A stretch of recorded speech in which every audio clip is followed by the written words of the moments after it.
Hi, my name is Amber Vance, and today I will be discussing routine activity theory and law of crime. Routine activity theory is how opportunities for crime change based on behaviors at the societal level. More specifically, as routine activities of individuals change, crime is impacted. This theory surmises that a large number of people share the same behaviors, which therefore creates many opportunities for offenders to commit crimes. As communities change, the guardianship of these communities should change as well. Routine activity theory identifies three main elements that, when brought together in time and space, crime can occur. These elements are an accessible target, the absence of guardians, and the presence of an offender. Guardians are described as something or someone whose presence dissuades offenders from committing a crime, which could include a parent, a friend, a security guard, or a neighborhood watch program. Law of crime, or law of crime concentration, was introduced in 2015 by Professor David Weisbrod. He surmised that many crimes are concentrated in specific small areas of a city regardless of the city. The theory suggests that crime incidents are clustered by place, and these clusters are narrow, stable, and predictable over time. Furthermore, it is suggested that examining crime at places is important because places are stable, whereas victims and offenders can move around. Weisbrod shared that half of the cumulative crime within a city occurs within approximately 4% of the city's geography. Further analysis shows that 50% of crime is confined in 4.2 to 6% of the city's street segments and city grids. An easier way to understand law of crime is a large percentage of crime falls in a small fraction of locations. Here we have some examples of routine activity theory. Felsen and Eckert in 2018 shared that significant changes in Americans' routine activities increased crime rates in the 19th century. This is when more people began leaving the house each day to go to work, therefore leaving their homes unattended. Unattended homes created more opportunities for crimes.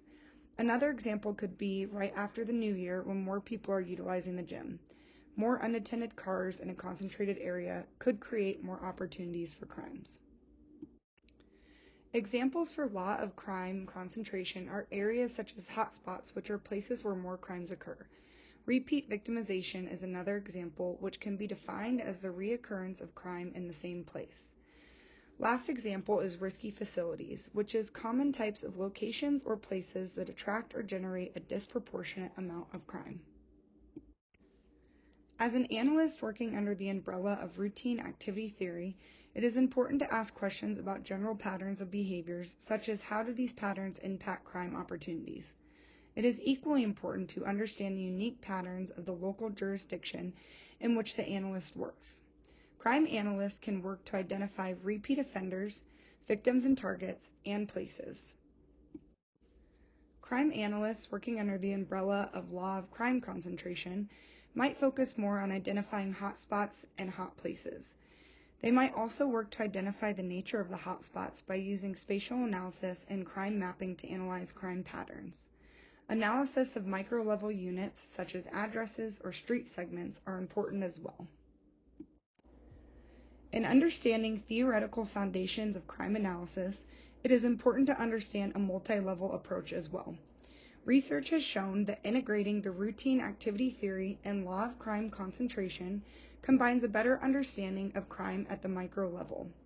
Research has also shown that integration of social disorganization with routine activity theory and law of crime concentration further explains street segment level crime. Social disorganization theory is defined as structural and cultural factors that affect a community, such as lower socioeconomics. As a recap, understanding theoretical foundations of crime analysis is crucial in understanding the best methods and tools to use in analysis. Theories are a means of understanding why and where crime occurs.